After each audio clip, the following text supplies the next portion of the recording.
start bringing out the guns, it's too late, and then conflict becomes self-perpetuating. The Department of Peace would provide for a secretary who advise the president as things come up, how he can help people instead of just determining that the way you help them is through arms. So, is this possible? Of course it is.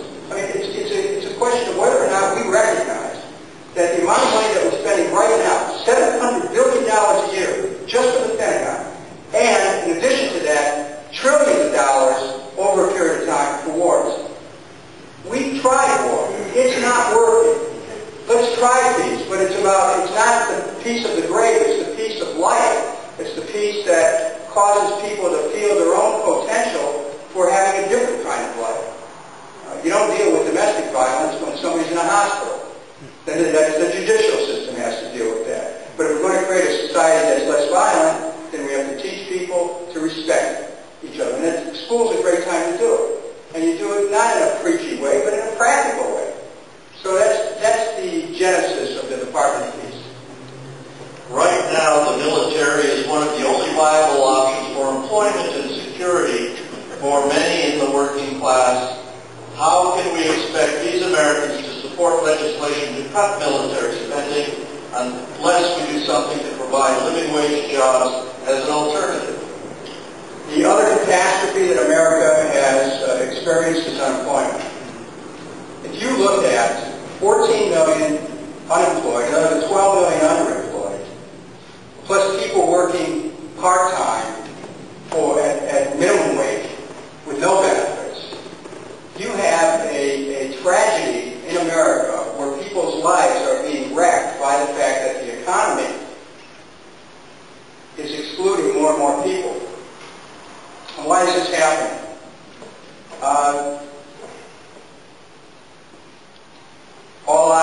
It's interesting how our eyes are expected to be riveted to Wall Street every day. We hear the market going up 400 points, dropping 500 points, going up a few hundred points, dropping another few hundred points, and we're all supposed to be transfixed. Why don't we have the same kind of reporting about 14 million out of work?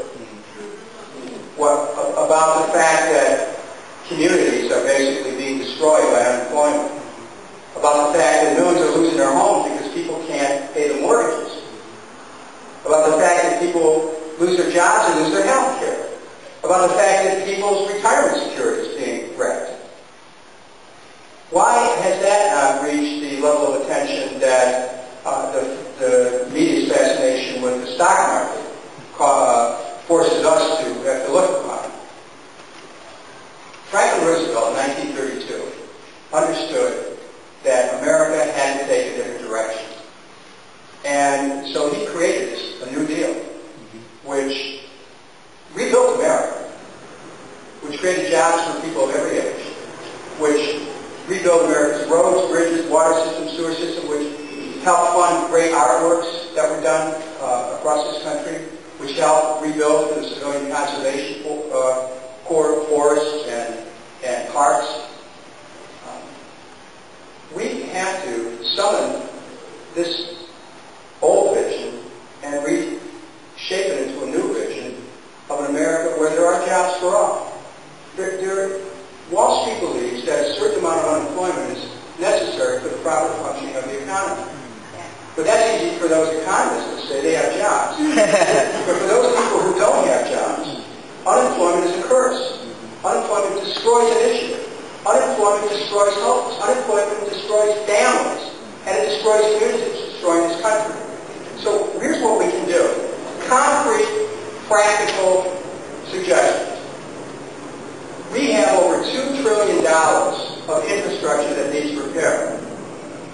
The government, because the private sector is not creating the jobs.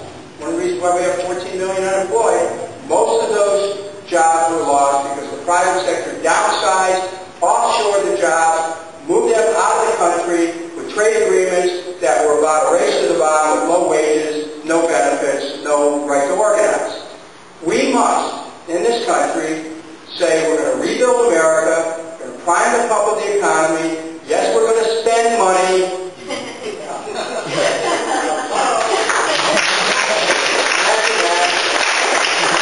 Banks can't create and have created money out